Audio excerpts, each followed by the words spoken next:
Hello friend, this is me, your host. Welcome back to our channel. I hope you all are well and doing great. So today I'm back with another video to give a review on another book, which three of them are all about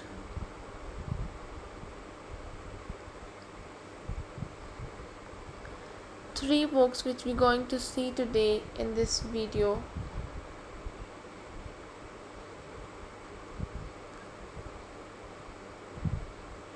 So the first one which we're going to see today is the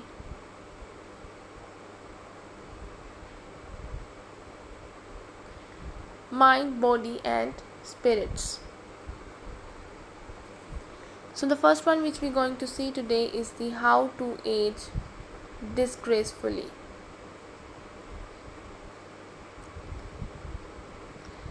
This is by Clare Pooley. Introduction. How to Age Disgracefully, written by best-selling author Clare Pooley, is a humorous, heartfelt, and deeply human novel that examines what it really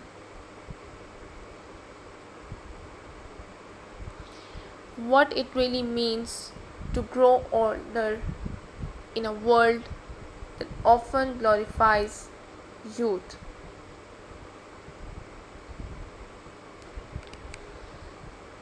Published in 2024, this book brings together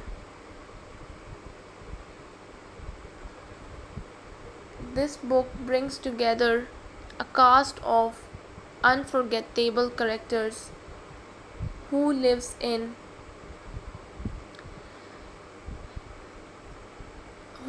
intersect in surprising and transformative ways.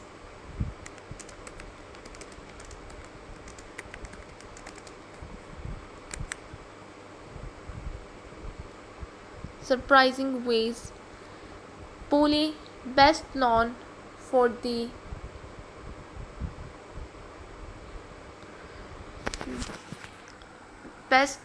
the Authenticity Project and Iona Iverson's Rules for Commuting, has built her literary career around stories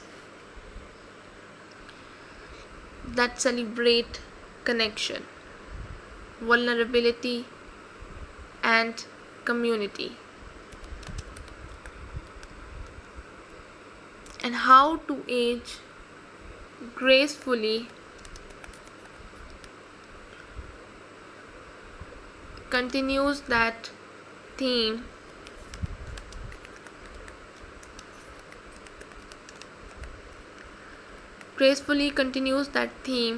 though with an added focus on aging, rebellion and rediscovery. In a society that tends to sideline its elderly, Pooley's novel serves as both a comedic protest and a tender reminder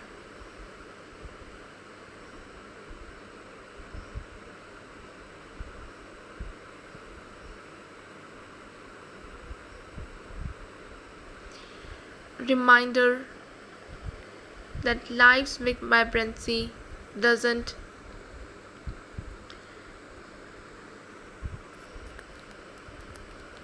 fade with time. It merely shifts, takes new forms,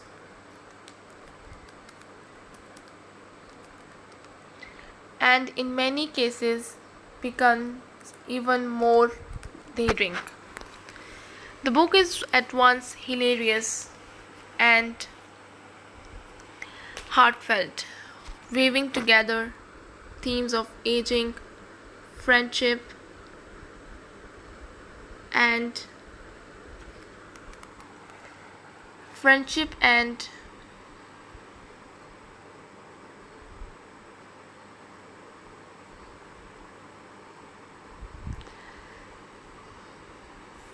social invisibility, and intergenerational solidarity.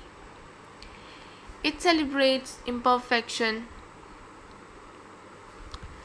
resilience, and the courage to live fully, even or especially when the world expects you to fade quietly into the background.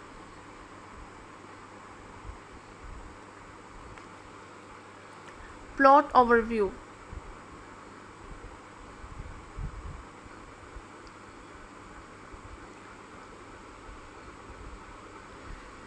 At the heart of the story is Daphne, a 70-year-old widow who has spent the last decade cocooned in solitude after losing her husband. Her days follow a predictable rhythm, quiet,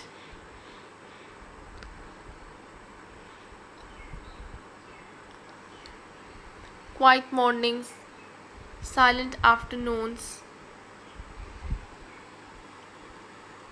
and lonely evenings.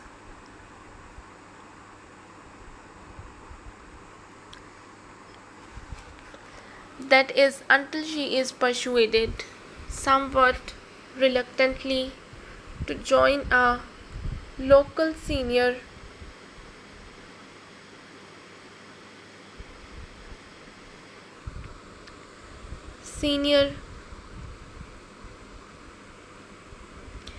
citizen social club.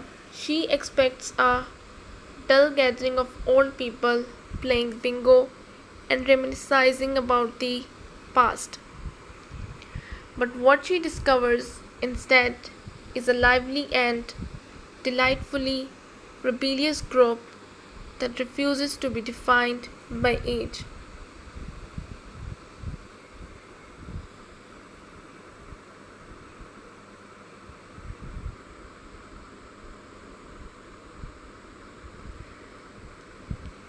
Among this colorful cast are Art, a charming yet mischievous former actor who has a flair for drama and a tendency to pocket things that don't belong to him.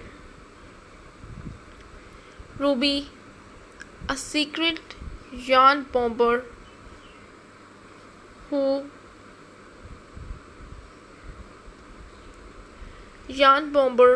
covertly knits bright political graffiti around the city. Lydia, a woman in her 15s, navigating a midlife crisis.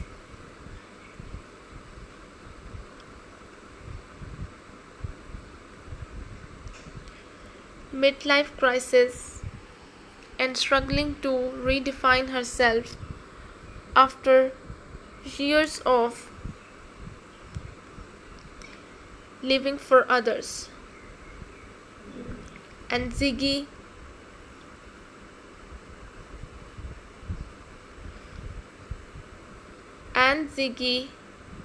a teenage single father trying to find his footing in a judgmental world. Even a geriatric dog named Beryl adds personality and humor to their adventures. When the community center that hosts their meetings faces closure,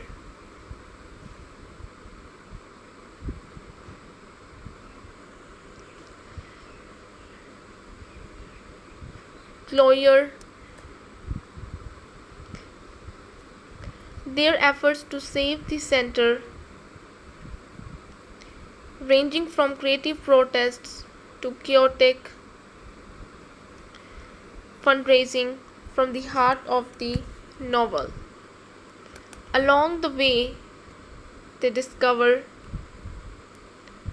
the joy of friendship,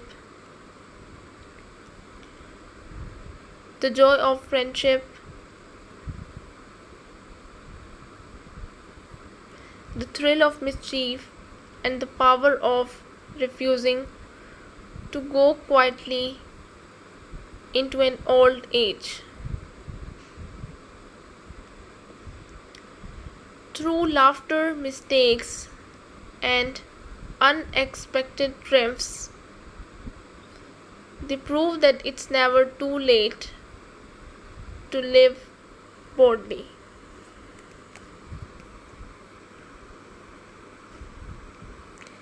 Themes and symbolism.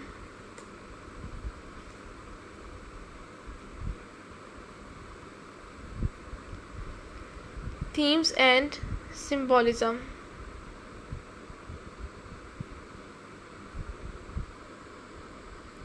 Aging and identity. At its core, How to Age Disgracefully explore what it means to age. Not just physically, but socially.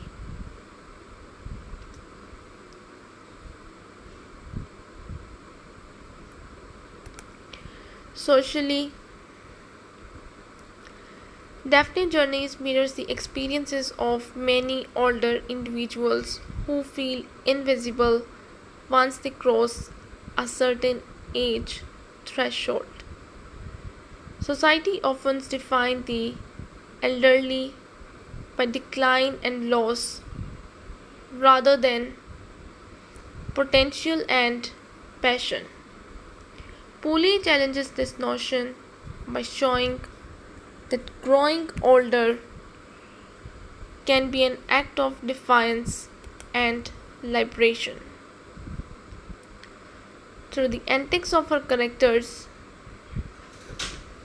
Pooley reclaims aging as a vibrant, messy, and meaningful process. Her message is clear.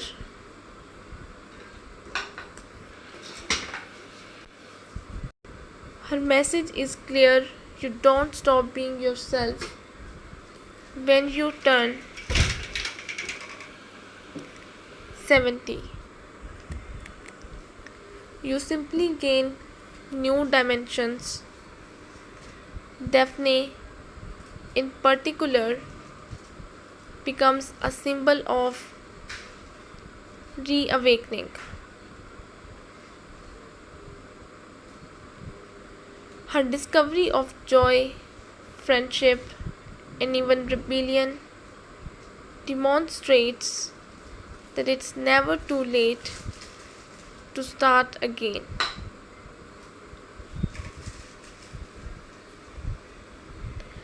Friendship and community.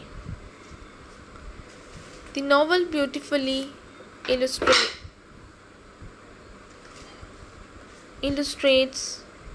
the importance of human connection. Each character, regardless of age, enters the story carrying a burden: loneliness, regret, fear, or shame. But through community,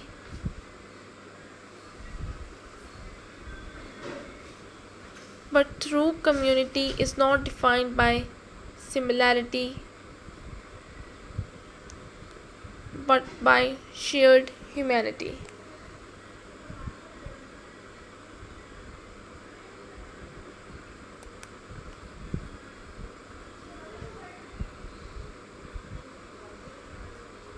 Their unlikely bond becomes one of the most touching elements in the story, symbolizing the power of empathy across age divides.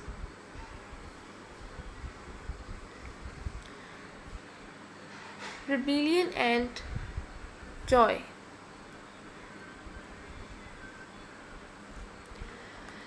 The book's title itself, How to Age Disgracefully, sets the tone. It's a manifesto against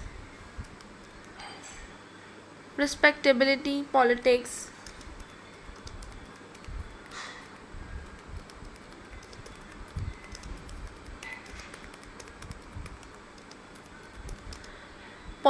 and the quiet, polite aging that society prescribes.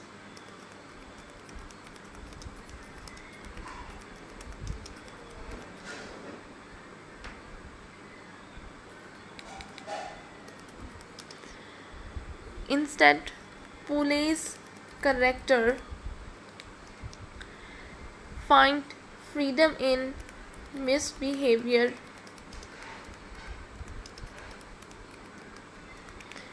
humor, and defiance. Their rebellious spirit, whether it's art, mischievous schemes, Ruby's yarn bombing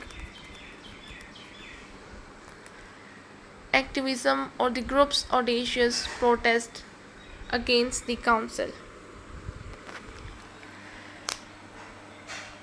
represents a joyful resistance to invisibility. Pooley suggests that rebellion in any form is a form of vitality. To age disgracefully is to refuse to conform, to stay curious and mischievous even in one's 70s. It is a kind of moral courage, the courage to keep feeling alive. Loneliness and renewal. Loneliness runs quietly through the book, not as a tragedy but as a human truth. Many of Pooley's characters live in emotional isolation before finding the group, a reflection of how modern society tends to separate people by age, lifestyle, and circumstance.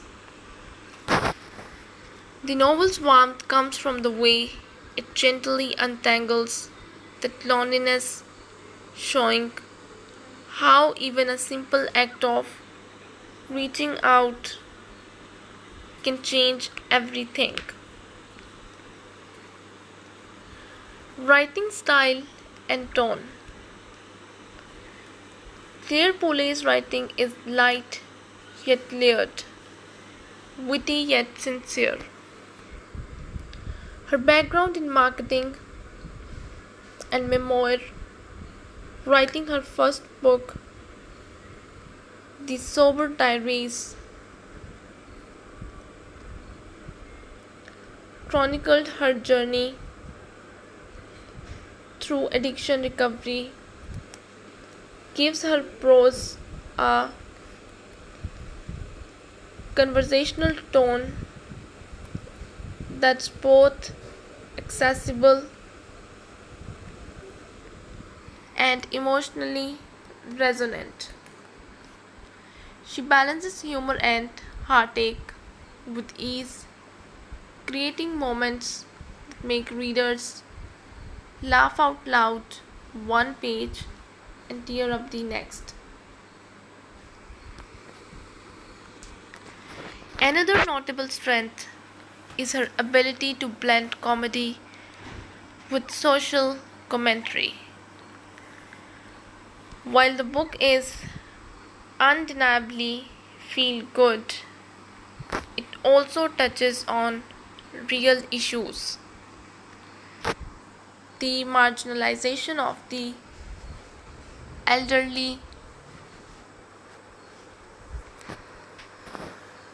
generational misunderstanding, the struggle for purpose after retirement, and the search for identity at any age. Pooley never lectures, instead, she lets her characters embody these themes through their choices and conversations.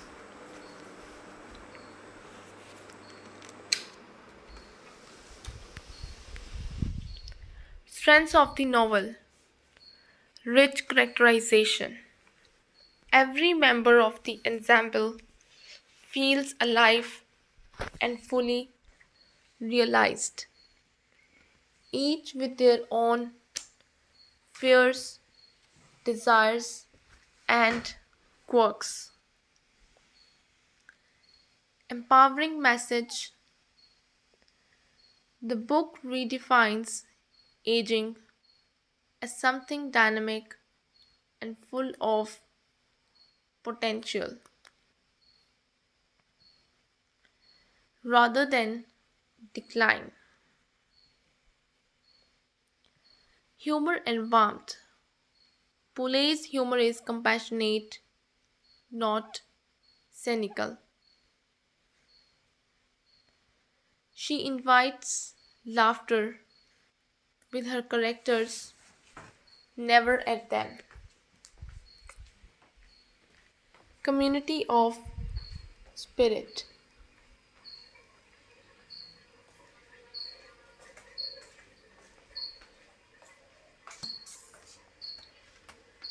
The story's heart lies in its depiction of human connection, solidarity, and the healing power of friendship.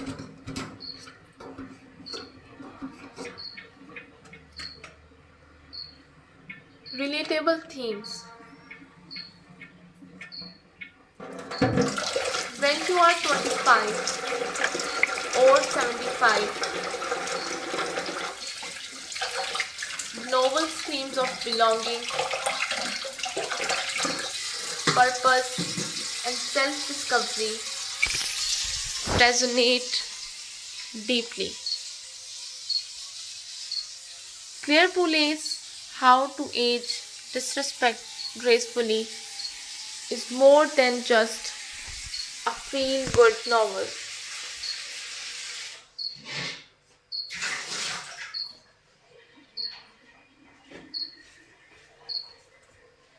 It's a love letter to imperfection, rebellion, and the boundless potential of the human spirit.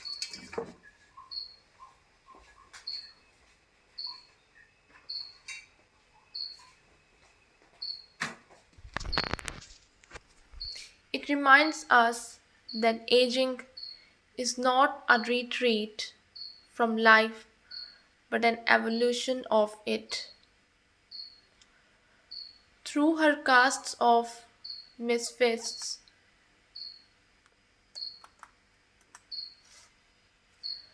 and dreamers, Pule delivers a story brimming with warmth, humor, and truth. This novel invites readers to question how they define success, happiness, and self worth.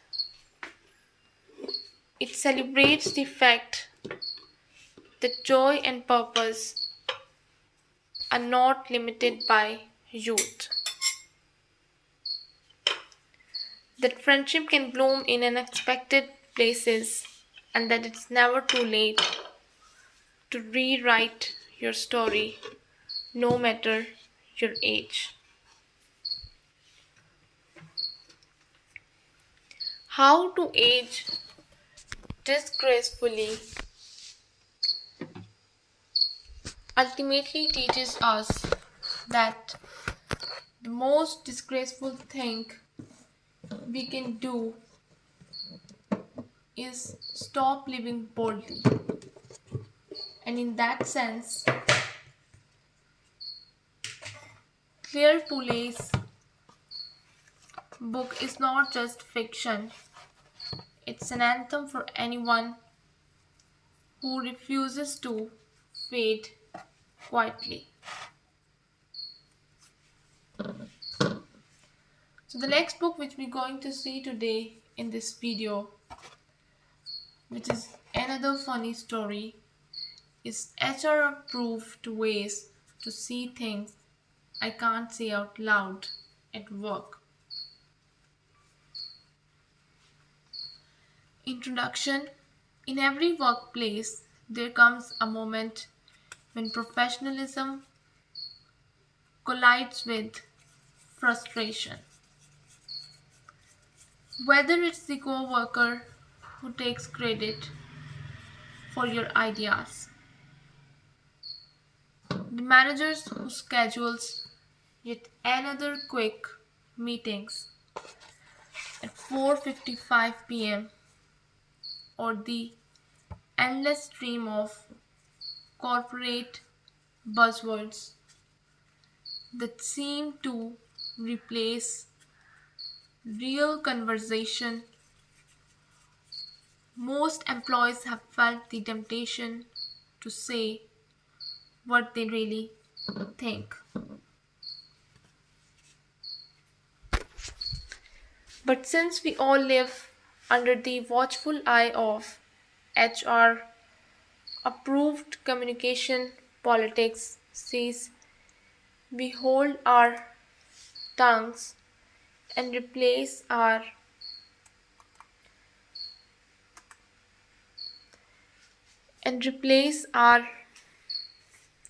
raw honesty with something polished, polite, and painfully diplomatic.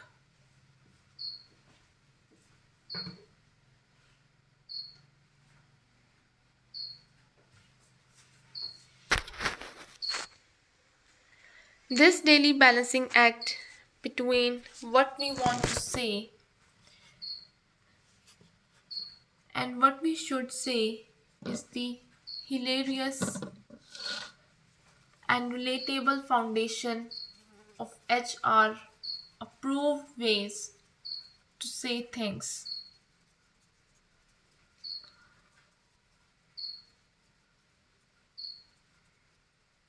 I can't say out loud at work.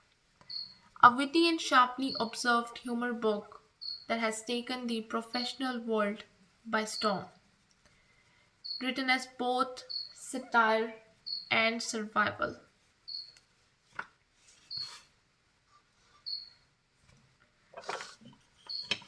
It captures the unspoken truths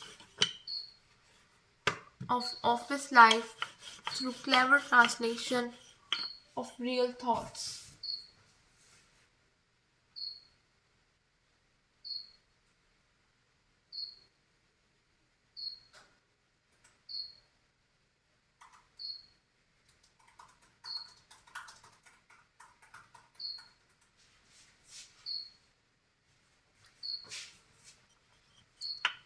Of real thoughts into workplace appropriate language. The result is funny a funny, cathartic and strangely useful book that gives voice to what millions of workers quietly feel every day. Behind its humor, however, lies a subtle truth. The modern workplace often demands emotional restraint at the expense of authenticity. In learning to navigate the tension with grace, and a sense of humor is an art form in itself.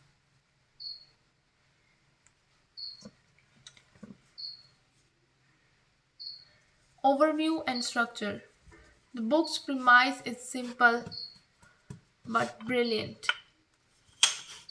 Each page typically contains the two versions of a statement. What I want to say: blunt, honest, sometimes rude.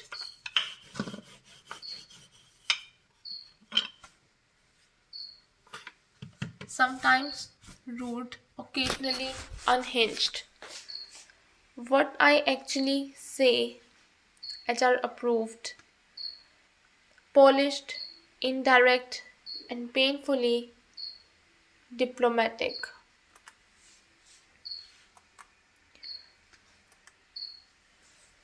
For example, what I want to say: you have no idea what you are talking about. HR approved version. That's an interesting perspective. Let's circle back once we have more data.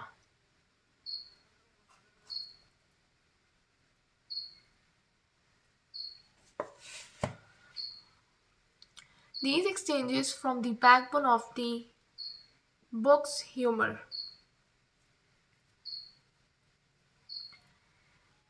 They are quick, punchy, and often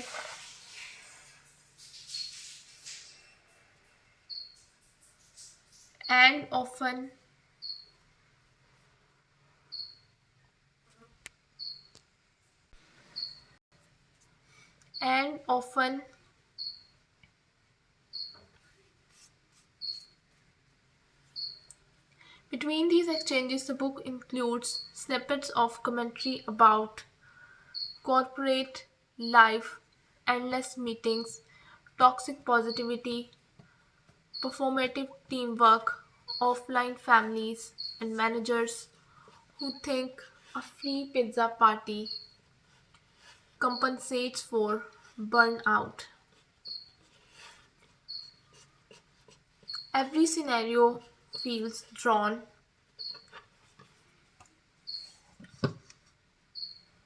from real experience, making the book as much social commentary as its humor.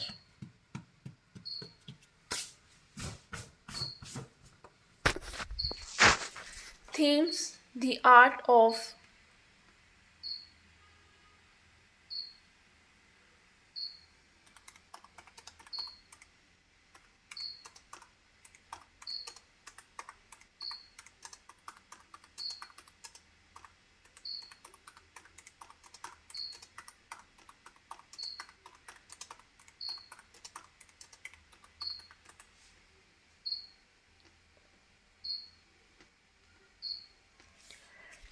the main theme revolves around translation, the act of converting raw emotion into acceptable speech.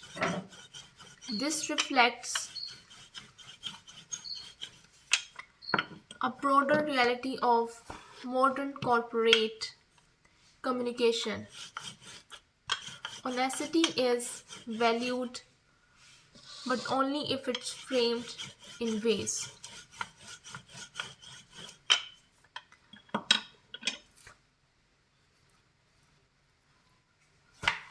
Only if it's valued in frames.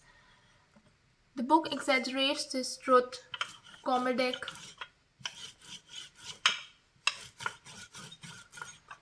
effect, but it also points to something real.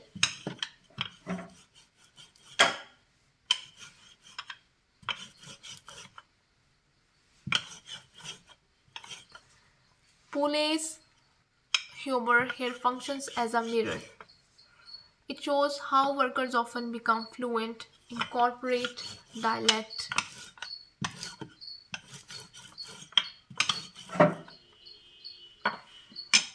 corporate dialect, saying let's visit this later instead of this is nonsense. It's both absurd and true, which is what makes it funny. Emotional regulation in the mask of professionalism. The book implicitly comments on the emotional labor required in most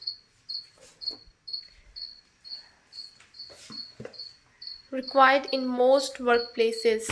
Employees are expected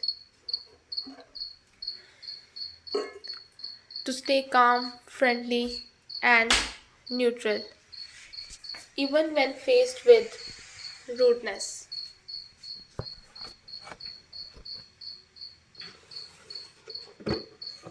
incompetence, or unfairness. By laughing at these translations, readers find a form of release.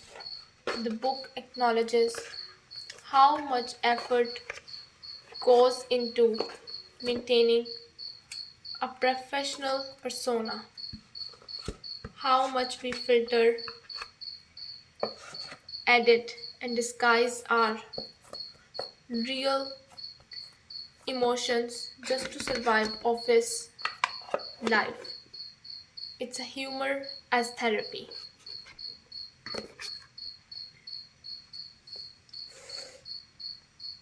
Tone and style. The writing is conversational, direct, and dripping with sarcasm. Each page delivers quick, digestible humor that perfects for casual reading. Something you can flip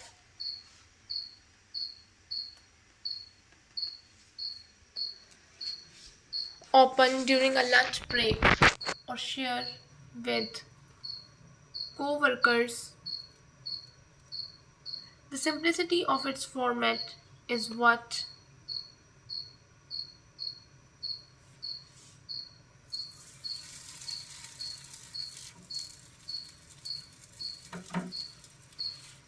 makes it effective. You don't need to read in order. Every page is a small, contained joke that hits close to home.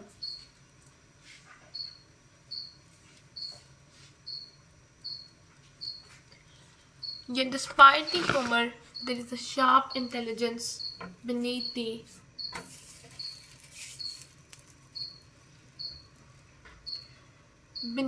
jokes. The authors clearly understand corporate dynamics. The language is crisp and punchy, leaning heavily on contrast.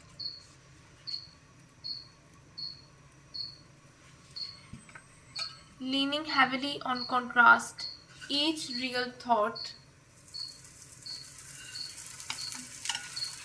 is brutally honest, while the HR approved translation is full of buzzwords.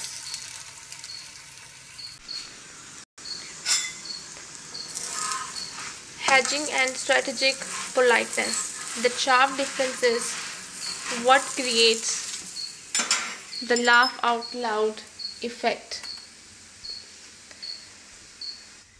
Conclusion. HR approved ways to see things that I can't say out loud at work is far more than a novelty book. It's a sharp, funny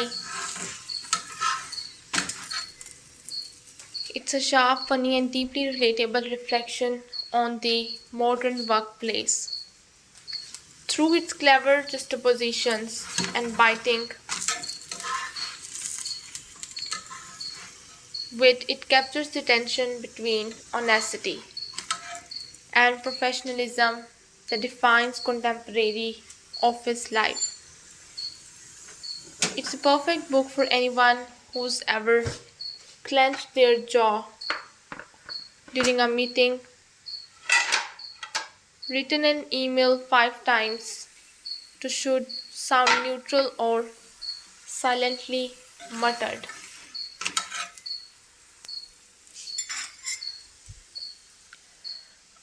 Muttered sarcasm under their breath.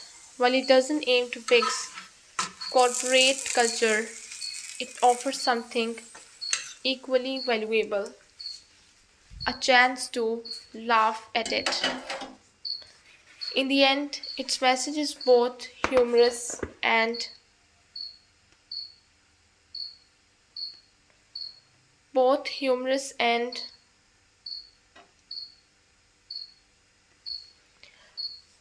wise. If you can't say what you really mean, at least find a clever way to think it and laugh about it later.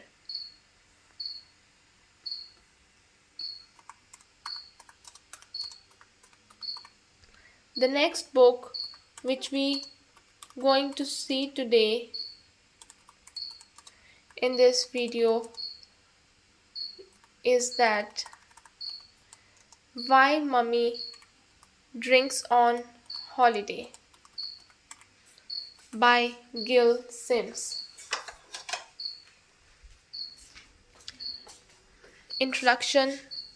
Holidays are supposed to be perfect. They are meant to be one time of the year when families reconnect, when the stress of work disappears, and when life suddenly slows down. The rhythm of waves and sunsets.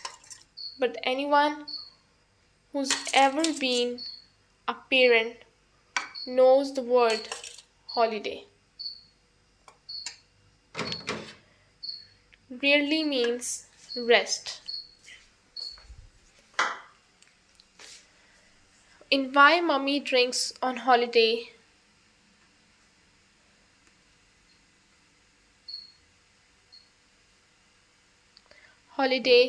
Gil Slim's the witty, brutally honest voice behind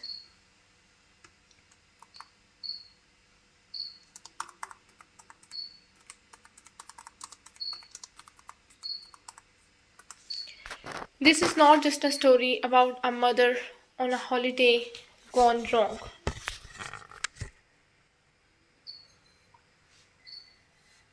It's about what happens when our expectations of perfection collide with real life.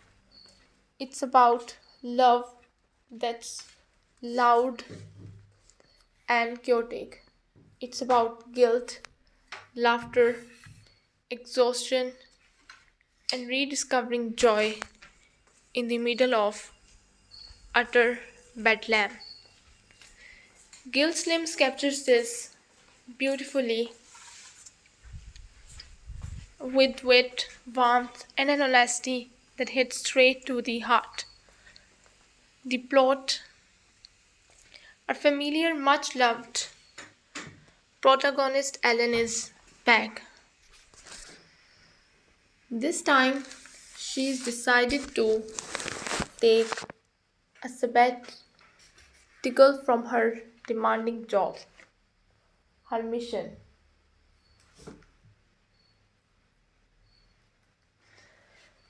to create the ultimate family summer.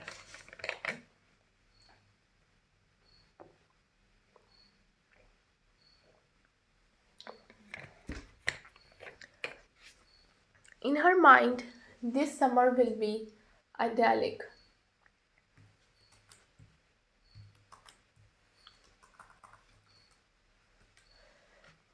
She imagines wicker picnic baskets, vintage bicycles, laughter echoing across meadows, and slow, sunlit days where everyone gets along. She wants to be the calm, creative, present mothers she's always dreamt of being. The kind of mother who bakes homemade snacks and captures perfect moments on Instagrams.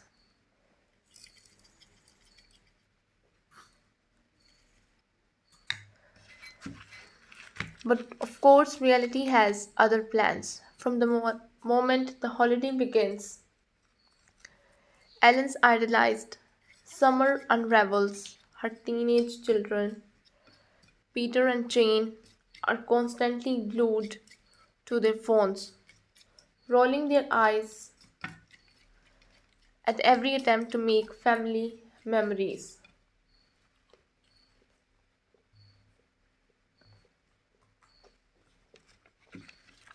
Her best friend Hannah, who was supposed to be her partner in wine and sanity, disappears to reunite with her ex in South Africa.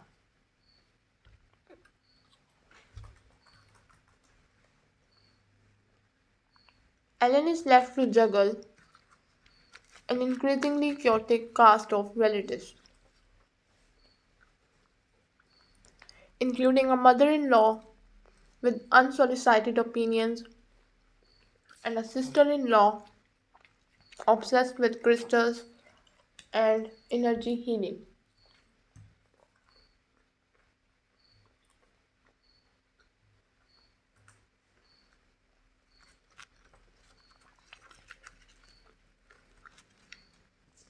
As the days go by, Ellen's dream of the perfect summer begins to melt faster than the ice in her rose glass. Humor that feels like therapy. Gil's names has a gift for making laughter feels like release. Her humor is sharp but kind, sarcastic yet sincere. What makes Why Mummy Drinks on Holiday stand out is that it's not simply a string of comic moments.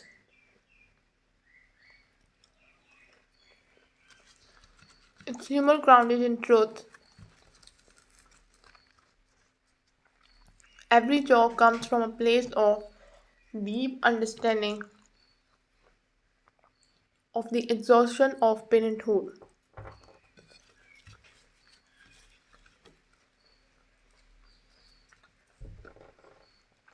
The absurdity of social expectations and the quiet heartbreak.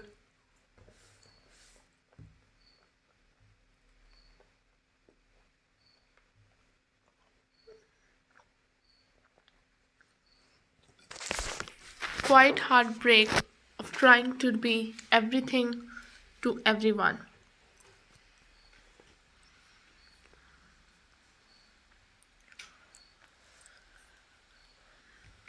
For instance, when Ellen scrolls through photos of perfect, yummy mummy influencers who seem to have tamed their children and conquered the world, Sims captures the collective sigh of mothers everywhere. It's a kind of humor that doesn't mock, it empathizes. Conclusion: Why Mummy Drinks on Holiday is more than a comedy about parenting disasters. It's a tender, funny, and painfully honest story about being human.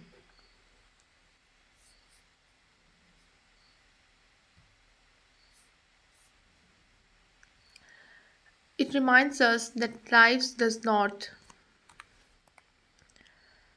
have to be perfect to be beautiful. The motherhood isn't about control, but connection. That holidays, like families, are best enjoyed when you stop trying to make them flawless and simply let them unfold.